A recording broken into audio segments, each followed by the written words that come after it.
Sur une colline solitaire, battue par les vents et tournée vers une mer interminable, se tient une demeure que l'on n'ose plus appeler villa. Elle ressemble davantage à un souvenir, un fragment de vie figé dans la pierre, vieilli, craquelé, abandonné à la végétation et aux années. C'est là, dans cette maison devenue fantôme, que Brigitte Bardot aurait passé les derniers jours de sa vie. Là aussi, selon plusieurs récits discrets mais insistants, que la légende du cinéma français aurait discrètement quitté ce monde.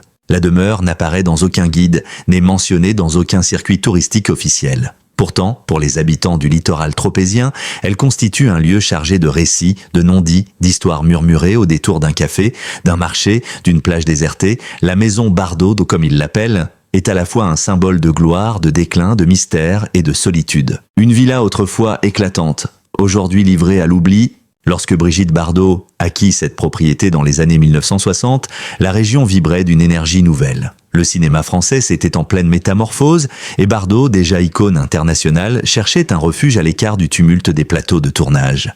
La maison fut alors réaménagée pour refléter son goût. Murs blanchis à la chaux, volets bleu ciel, jardin méditerranéen aux senteurs de lavande, patio où la lumière du matin glissait comme une caresse. Aujourd'hui, rien de tout cela ne subsiste. Les murs sont tachés d'humidité, les volets pendent, certains arrachés par les tempêtes successives. Le jardin, qui accueillait autrefois des réceptions et des rires, s'est transformé en un labyrinthe sauvage. Herbes hautes, branches mortes, statues de pierre recouvertes de mousse, bassins aux eaux noires. Un voisin décrit souvent la villa ainsi. On dirait qu'elle s'est retirée du monde et que la maison a fait pareil.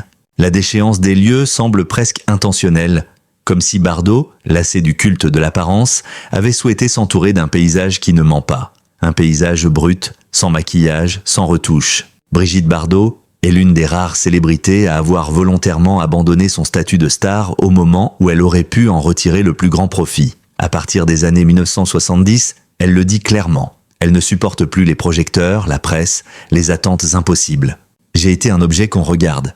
Je ne voulais plus être regardée. De plus en plus, elle se retire dans cette villa qu'elle considère comme son ultime territoire privé. Les visites diminuent, les sorties publiques deviennent événements exceptionnels. Au fil des ans, l'actrice se fait invisible. Mais cette invisibilité, loin d'être simple choix, se transforme progressivement en isolement. Les rares proches évoquent une femme volontaire, incapable de demi-mesure, qui a fermé sa porte au monde comme on ferme un chapitre de vie. Plusieurs témoignages, jamais officiels, mais crédibles, racontent que Bardot vivait dans la maison comme dans un sanctuaire silencieux. Pas de télévision, très peu de chauffage, un mobilier ancien qu'elle refusait de changer. Une existence austère, presque monastique, étonnante pour une femme dont la beauté avait fait tourner le monde entier. Ce qui frappe le plus ceux qui ont eu la chance, ou la lourde responsabilité, d'entrer dans la villa dans les dernières années, c'est l'impression que tout y est resté immobile. Les horloges ne sonnaient plus. Les rideaux, tirés en permanence, laissaient d'eau passer une lumière pâle. Les pièces les plus vastes, celles où Bardot recevait autrefois réalisateurs, artistes, musiciens, étaient désormais totalement vides. Un ancien jardinier témoigne. Elle n'utilisait presque plus que 2 ou 3 pièces, le reste de la maison était fermé comme un musée désert. Dans l'une de ces pièces encore ouvertes se trouvait un fauteuil face à la mer. On raconte que Bardot y passait des heures entières, parfois du matin jusqu'au crépuscule, sans musique, sans visiteurs, sans distraction, observant la ligne d'horizon comme si elle cherchait quelque chose ou quelqu'un dans l'infini.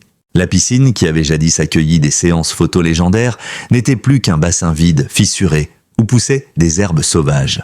Le garage abritait encore son ancienne méhari, rongée par la poussière. Les cadres photos accrochés au mur étaient jaunis, certains inclinés, d'autres à moitié tombés. Tout semblait appartenir à un passé lointain, presque irréel. Le jour où tout s'est arrêté, le récit de la découverte de sa mort circule depuis longtemps dans les environs, mais aucun média n'a jamais obtenu une version certifiée. Les autorités, comme de coutume lorsqu'il s'agit d'une figure nationale, sont restées discrètes. Pourtant, plusieurs éléments reviennent régulièrement dans les témoignages indirects.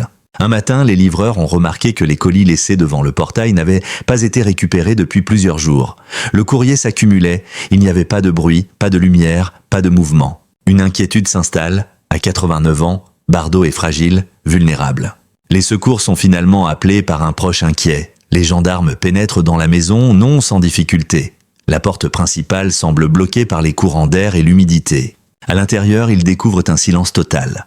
Une atmosphère lourde, presque sacrée. Dans le salon donnant sur la mer, dans son fauteuil habituel, Bardot se trouve là, paisible, comme endormi. Une couverture posée sur ses genoux, un livre ouvert à côté d'elle. Rien de dramatique, rien d'inattendu. Simplement la fin naturelle d'une vie entière vécue intensément, puis calmement. L'annonce de son décès provoque une onde de choc mondial. Mais ce qui secoue le public davantage encore, ce sont les premières images de la maison publiées par les chaînes d'information. Les Français découvrent alors, stupéfaits, l'état réel de la villa, façade décrépite, jardin laissé à l'abandon, volets cassés. Les réactions affluent immédiatement. Comment une icône mondiale peut-elle vivre ainsi? Où est passée sa fortune? Pourquoi n'a-t-elle pas été mieux entourée? Pour beaucoup, l'état de la maison devient le symbole de quelque chose de plus profond. La fragilité d'une femme qui a offert sa jeunesse au monde entier, mais qui a choisi de finir sa vie loin de lui, volontairement ou non. Pendant toute sa carrière, Bardot a accumulé une fortune colossale. Films, droits d'auteur, contrats publicitaires, vente d'images, éditions spéciales. Certains estiment qu'elle valait près de 100 millions d'euros dans les années 1970. Pourtant, les documents disponibles suggèrent que sa fortune personnelle s'est presque entièrement évaporée. Pourquoi? Les hypothèses se multiplient, dons massifs à des associations animales, dépenses importantes liées à l'entretien de la villa et de ses animaux, mauvaise gestion financière, refus de percevoir certains revenus, refus d'exploiter commercialement son image. Le plus troublant, même en ruine, la villa est évaluée à plusieurs dizaines de millions d'euros. Certains agents immobiliers parlent d'un montant pouvant dépasser les 30 millions, notamment à cause de la localisation et de la valeur symbolique du lieu. Quelques jours seulement après l'annonce, des centaines de fans affluent à proximité de la demeure. Ils déposent des fleurs, des lettres, des photos, ils s'assoient sur les rochers pour observer la maison à distance, en silence. Beaucoup pleurent, pas seulement la disparition d'une actrice, mais celle d'une époque, d'un idéal de beauté, d'une révolution culturelle. Le contraste entre la gloire passée et la ruine présente devient obsession nationale. Les dernières années de Brigitte Bardot demeurent un territoire à la fois obscur et fascinant, un espace où se mêlent rumeurs, témoignages indirects et silence pesant. Alors que la France croyait tout connaître de sa star la plus mythique, la réalité de sa fin de vie révèle une femme différente, plus fragile, plus cassée, mais aussi farouchement fidèle à ses convictions. À partir de 2015, Bardot cesse pratiquement toute apparition publique. Les rares photographies prises par des paparazzis montrent une femme marquée par le temps, se déplaçant difficilement, parfois soutenue par un proche. Leur diffusion déclenche des débats houleux. Certains dénoncent une violation de sa vie privée, d'autres s'inquiètent de son état de santé. D'autres encore se demandent si elle est réellement entourée. Mais la vérité est des plus complexes. Selon un ami de longue date, Bardot avait elle-même demandé à ne plus être vue. Je ne veux pas qu'on se souvienne de moi diminué, je veux qu'on garde l'image de la femme que j'ai été. Ainsi naît un paradoxe douloureux. Une femme qui a vécu pour être regardée, mais qui exige désormais l'invisibilité totale. Les proches reconnaissent que Bardot souffrait de nombreux problèmes de santé liés à l'âge. Douleurs articulaires sévères, difficultés respiratoires, crise d'arthrose, fatigue chronique, épisodes de dépression silencieuse. Elle refuse pourtant les hôpitaux autant que possible. Non par entêtement pur, mais par peur. Elle confie un jour « Dans un hôpital, je suis Brigitte Bardot, je n'ai plus de paix ». Son médecin traitant, resté discret jusqu'au bout, affirme qu'elle préférait les traitements à domicile, parfois insuffisants, parfois non suivis. Certains voisins racontent qu'ils la voyaient rarement, mais que son souffle court était audible lorsqu'elle marchait devant la fenêtre ouverte. L'isolement n'améliore rien. Une santé fragile nécessite un entourage solide. Bardot, elle, repousse la plupart des visites, même amicales. Contrairement à de nombreuses célébrités françaises, Bardot n'a pas construit une grande famille. Sa relation avec son fils unique, Nicolas, a toujours été platonique, distante, compliquée et, selon certains, douloureuse pour les deux parties. Une source proche résume. Bardot aimait son fils, mais elle ne savait pas être mère. Dans ces dernières années, la communication était sporadique. Son mari Bernard Dormal, présent depuis 1992, reste l'une des figures les plus mystérieuses de l'entourage de l'actrice. Les médias ne savent de quasiment rien de sa présence dans la villa. Selon certains habitants, il n'y vivait plus à plein temps. Selon d'autres, il était là à sa façon, discret, silencieux, presque effacé. Les spéculations surgissent naturellement. Bardot était-elle réellement soutenue? Était-elle trop fière pour demander de l'aide? Ou bien a-t-elle organisé son isolement comme une mise en scène finale de sa vie? Les avis divergent. Mais une chose est sûre, Bardot ne voulait pas que quiconque assiste à son déclin. La maison comme refuge, mais aussi comme prison, avec les années, sa villa se transforme. Ce qui avait été un sanctuaire de tranquillité devient progressivement un lieu de solitude extrême. Plusieurs pièces sont condamnées, les fenêtres restent fermées, les rideaux sont tirés presque en permanence. La cuisine, autrefois animée par des repas conviviaux, n'est plus qu'un espace utilitaire où s'empilent quelques boîtes, du thé, des médicaments, des croquettes pour animaux. La salle à manger n'accueille plus personne. La terrasse, où Bardot aimait autrefois déjeuner au soleil, tombe en ruine. L'odeur d'humidité domine. Des fuites au plafond ne sont jamais réparées. Certains meubles disparaissent, vendus, stockés, volatilisés, nul ne le sait. Ce décor de solitude n'est pourtant pas une punition. Bardot le revendique comme un choix. J'ai donné ma vie au public. Maintenant, je veux appartenir à moi-même. Mais à mesure que son corps l'a trahi, la maison qu'elle a choisie comme forteresse devient un espace trop vaste, trop silencieux, trop lourd à porter. Si Bardot refuse les humains, elle n'abandonne jamais les animaux. Malgré son état, elle continue à prendre soin de chiens, de chats et parfois d'animaux recueillis depuis des années. Leur présence est sa dernière joie, son dernier moteur. Certains disent qu'elle parlait plus souvent aux animaux qu'aux gens, qu'elle pleurait chaque fois que l'un d'eux mourait, qu'elle gardait leurs colliers, leurs photos, leurs jouets. Dans la villa, on retrouve des paniers de chiens dispersés, des couvertures posées près du fauteuil, de la nourriture pour animaux dans plusieurs pièces, des gamelles rangées ou remplies. Pour Bardot, les animaux ne sont pas de simples compagnons. Ils représentent le monde innocent qu'elle veut protéger jusqu'à la fin. Une relation complexe avec la célébrité, de l'adoration à la rupture définitive. Dans ses vieux jours, Bardot vit d'un paradoxe cruel. Elle demeure l'une des femmes les plus photographiées de l'histoire, alors qu'elle se cache désormais de toute caméra. Elle refuse les interviews, elle refuse les hommages, elle refuse les documentaires, les invitations, les récompenses. Elle refuse même, selon une rumeur persistante, un projet d'exposition internationale sur sa vie. Bardot n'est plus Bardot, elle n'est plus l'icône. Elle n'est plus que Brigitte, une vieille femme fatiguée qui aspire à mourir en paix. Ce rejet total de la célébrité nourrit les spéculations. Beaucoup croient qu'elle a cherché à effacer toute trace de sa gloire passée pour échapper au regard du public. Malgré une carrière colossale, Bardot ne vivait pas dans l'opulence. Son engagement pour la cause animale, admirable mais coûteux, a englouti une grande partie de ses ressources. Elle a vendu des biens, renoncé à des contrats, refusé des revenus liés à son image. Dans les dernières années, ses revenus étaient modestes, sa villa nécessitait des rénovations coûteuses, ses dépenses vétérinaires étaient considérables, ses anciens droits d'auteur se tarissaient, des rumeurs affirment même qu'elle vivait de manière presque austère, parfois avec seulement quelques centaines d'euros par mois pour ses dépenses personnelles. L'argent n'était plus une priorité. Elle vivait pour ses convictions, quitte à s'oublier elle-même. Les relations personnelles, amitié perdue, amour fané, silence volontaire. Dans sa jeunesse, Bardot est entouré de personnalités brillantes.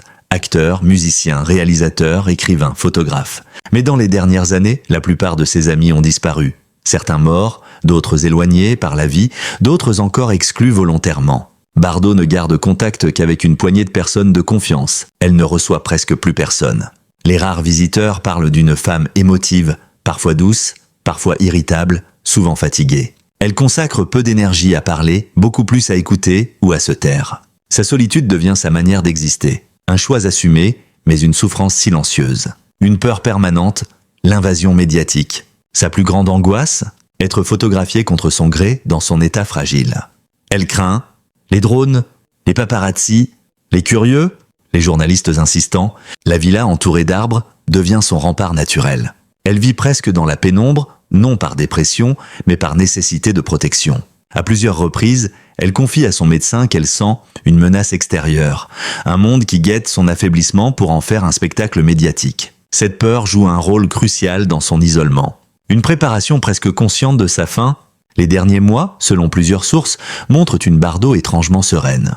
Elle semble accepter la proximité de la mort. Elle règle ses affaires personnelles discrètement. Elle écrit plusieurs lettres, dont le contenu reste inconnu. Elle donne des instructions concernant ses animaux. Elle demande à ce qu'il n'y ait ni cérémonie grandiose, ni public, ni caméra. Son entourage décrit une femme qui s'éteint lentement, mais lucidement. Pas de cris, pas de drame. Simplement une lassitude profonde, un désir de partir en silence. Elle s'assoit de plus en plus souvent dans son fauteuil face à la mer. Elle parle moins, elle dort beaucoup. Certains voisins rapportent qu'ils n'ont plus vu aucune lumière dans la maison pendant plusieurs nuits consécutives. Comme si la vie s'éclipsait doucement. Une question revient sans cesse. Pourquoi Bardot n'a-t-elle pas été hospitalisée dans les dernières semaines? La réponse probable, elle le refusait catégoriquement. Bardot craignait l'hôpital comme d'autres craignent la prison. Elle voulait mourir chez elle. Sans masque, sans machine, sans tube, sans intrus. Elle avait même exprimé le souhait de ne pas être réanimée si son état se dégradait brutalement. Le médecin, impuissant face à sa volonté, a fait ce qu'il pouvait. Le reste s'est joué dans le silence de la villa. Le dernier soir, les indices indirects. Les personnes qui ont pénétré dans la maison après sa mort parlent d'un décor calme.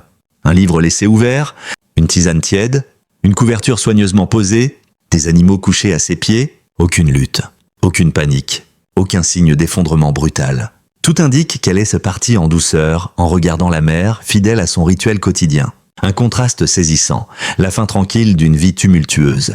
Brigitte Bardot aura passé sa vie à déclencher des tempêtes. Tempêtes médiatiques, tempêtes artistiques, tempêtes amoureuses. Mais sa mort est tout le contraire, calme, silencieuse, presque poétique. Dans le contraste entre l'intensité de sa jeunesse et la tranquillité de sa fin se dessine une vérité profonde. Bardot a choisi sa sortie du monde. La mort de Brigitte Bardot n'a pas seulement mis fin à la vie de l'une des plus grandes icônes du cinéma français. Elle a également ouvert un chapitre inattendu, controversé et profondément troublant. Celui de son héritage, de sa fortune réelle, bien différente de ce que le public imaginait, et du destin chaotique de la villa où elle s'est éteinte.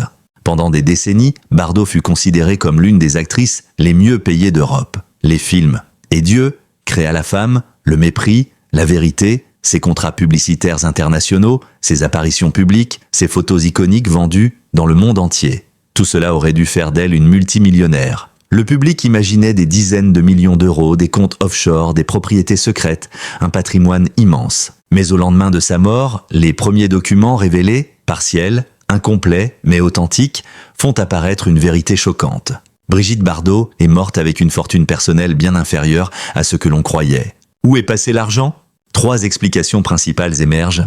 Les dons colossaux à la cause animale.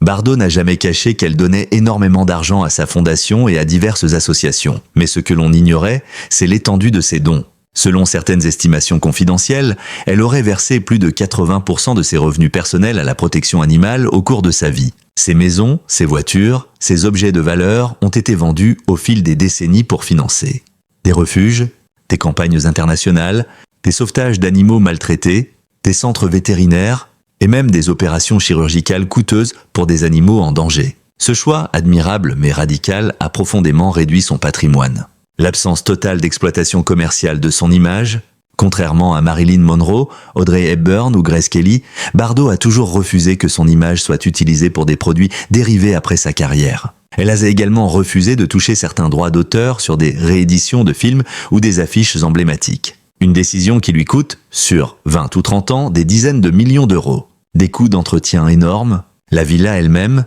malgré son état de délabrement, a englouti des sommes considérables. Réparation, entretien du terrain, soins vétérinaires pour ses animaux, travaux d'urgence, factures énergétiques, sécurité minimale, ces dépenses, cumulées année après année, ont progressivement grignoté les économies de Bardot. La succession, un puzzle juridique explosif. Dès l'annonce de sa mort, un second choc frappe la France. La succession Bardot est un casse-tête monumental. Un testament rédigé, mais ambigu. Brigitte Bardot avait laissé un testament, mais celui-ci comportait plusieurs ambiguïtés. La distribution réelle entre son fils et sa fondation, la valeur des biens mobiliers, les conditions d'usage de sa villa, et surtout la question de la propriété intellectuelle de son image. Un détail en particulier trouble les juristes. L'actrice aurait stipulé que sa maison ne devait jamais être vendue tant qu'il survivrait un seul animal ayant vécu à ses côtés. Cela rend toute décision immobilière presque impossible à court terme. Le rôle de son fils Nicolas, la relation entre Bardot et son fils a longtemps été complexe, mais légalement il demeure son héritier direct. Cependant, un autre choc éclate. Selon plusieurs sources, Nicolas ne souhaite pas vivre dans la villa, ni la transformer en musée, ni l'entretenir. Un avocat de la famille aurait déclaré « Le fils ne conteste rien, mais il ne veut pas hériter d'une ruine ». Cette phrase devient virale. La France entière débat. Comment possible qu'un héritier refuse une propriété d'une telle valeur ? La réponse est simple. La maison est un gouffre financier. L'un des aspects les plus stupéfiants de cette affaire concerne la valeur de la villa. Une localisation exceptionnelle, perchée sur une colline, entourée de verdure, avec vue panoramique sur la Méditerranée, elle se situe dans l'une des zones immobilières les plus recherchées du sud de la France. Les experts s'accordent sur un point. Même en ruine, la maison vaut une fortune. Les estimations varient entre 25 et 35 millions d'euros selon les projets potentiels, rénovation, musée, centre artistique. Et pourtant, un état de délabrement avancé. Les photos prises après sa mort montrent des murs fissurés, des toitures effondrées, des infiltrations d'eau, une cuisine inutilisable, des installations électriques dangereuses, un système de chauffage obsolète, une piscine totalement détruite. Les travaux nécessaires sont évalués à plusieurs millions d'euros, sans compter les contraintes patrimoniales liées à l'image de Bardot. Le débat national, que faire de la villa Bardot? Rapidement, 3 camps apparaissent en France. Transformer la villa en musée national. De nombreux fans appellent l'État français à racheter la maison pour en faire un lieu de mémoire. Ils imaginent un musée dédié à Bardot, des expositions sur le cinéma des années 1960, un centre artistique, un site culturel majeur. Mais ce projet se heurte à plusieurs obstacles. Coût exorbitant, besoin de rénovation extrême, absence d'accord familial, refus exprimé par Bardot elle-même de son vivant, laisser la villa à la Fondation Bardot. Certains proposent que la Fondation transforme la villa en sanctuaire animalier, mais cela nécessite des millions que la Fondation ne possède pas. De plus, le lieu n'est pas adapté, trop isolé, trop délabré, trop dangereux.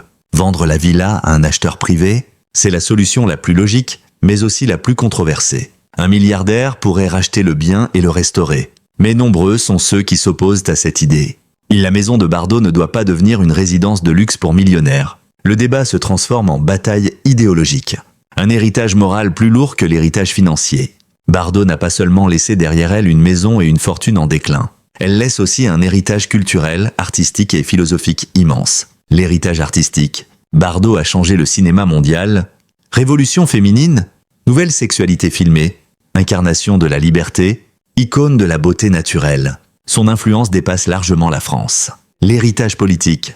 Bardot, parfois controversé, a défendu des opinions fortes, notamment sur la protection animale, la maltraitance, l'abattage industriel, la condition des espèces menacées. Même ses détracteurs reconnaissent son engagement profond, l'héritage intime. Mais ce qui marque le plus l'opinion publique, c'est la dimension profondément humaine, presque tragique, de sa fin de vie. Une femme adulée par des millions de fans finit seule dans une maison en ruine. Un symbole saisissant du contraste entre célébrité et solitude. Les révélations posthumes, un journal retrouvé, 2 semaines après sa mort, un événement inattendu secoue la France.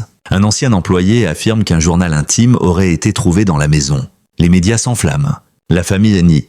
La fondation refuse de commenter. Selon les rumeurs, ce journal contiendrait des réflexions sur la vieillesse, des regrets, des critiques de l'industrie du cinéma, des aveux sur sa solitude, des instructions sur la fin de sa vie, et peut-être des révélations sur sa fortune manquante. Personne ne sait si ce journal existe réellement. Mais l'idée suffit à fasciner le pays. Après plusieurs mois de débats, un accord semble se dessiner, la villa serait vendue, mais sous conditions strictes. Parmi les conditions évoquées, interdiction de démolir certaines parties historiques, obligation de préserver la mémoire de Bardot, maintien d'un espace dédié aux animaux. Des acheteurs privés se manifestent. Certains milliardaires américains, un prince du Moyen-Orient, un grand réalisateur européen.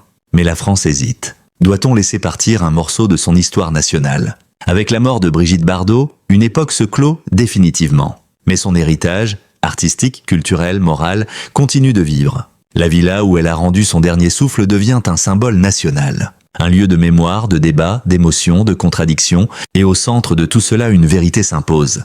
Brigitte Bardot n'a jamais cessé d'être un mystère. Ni dans la lumière, ni dans l'ombre, ni même après sa mort. La disparition de Brigitte Bardot dans sa villa silencieuse et rongée par le temps marque plus qu'une simple page tournée dans l'histoire du cinéma français.